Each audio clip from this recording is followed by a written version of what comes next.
Ильяс Жансүгіров «Құлагер» поэмасы.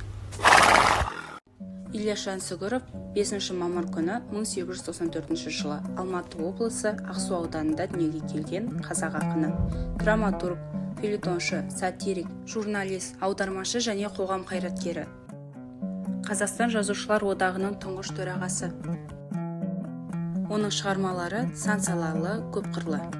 Бұл поэма ақынның ең соңғы шығармаларының бірі. Ақынның толысып, кемеліне келген шағында үлкен шабытпен жазған дүниесінің бірі. Ильясты заманның әділетсіздігіне төзе алмай, соңында дәрмені қалмаған ақан серінің сұрап өмірі қызықтыра бастайды. Әйгілі «Құлагер» поэмасының қолжазбасы ақынды тұтқындау кезінде бір жола жоғалып кетті.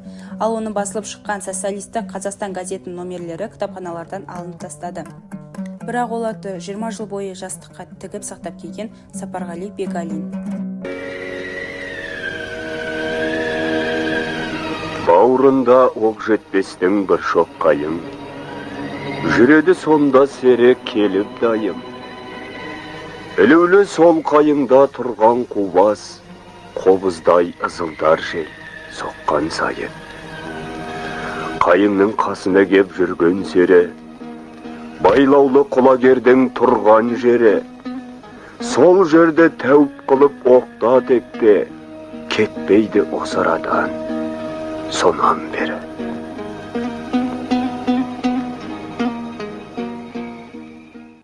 Басталды әңгіменің былай басы. Болды оған 70-80 жыл шамасы. Арқарда Еременді мекен еткен керейде Сағынайдың болып тасы. Жер бетін қағып ұшқан құстай шегіп, адақтап барған сайын шықты жеріп. Төртеудің мұңы жүзде мойын озып, құлагер келе жатты істеп қойып.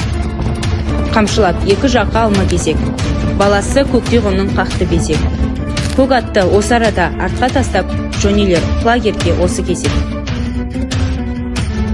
Сап етіп береңкедей кеп ұрынды, бере бар, балам бері шылбырыңды. Жанасы құлагерге қалғанында сақ етіп айбалтасы құлан ұрды. Кекші батыраштың жандосына айналған құлагеріне жасаған қастандығы ақтан үшін орны толмас қайғыға айналды. Зұлымдыққа толған тар заманға сие алмай, ақын бас оған жаққа кетіп қалады. Тағдырдың тауқыметіне төзбеген өнер иесі өмірдің мәнін жоғалтқандай күй кешеді. Ежелден келе жатқан зұлымдықтың бұқпан тайлап істейтін қанды әрекеті осылай болатын. Ақын да сол жауыздықтың қанды шеңгеліне іліне барады.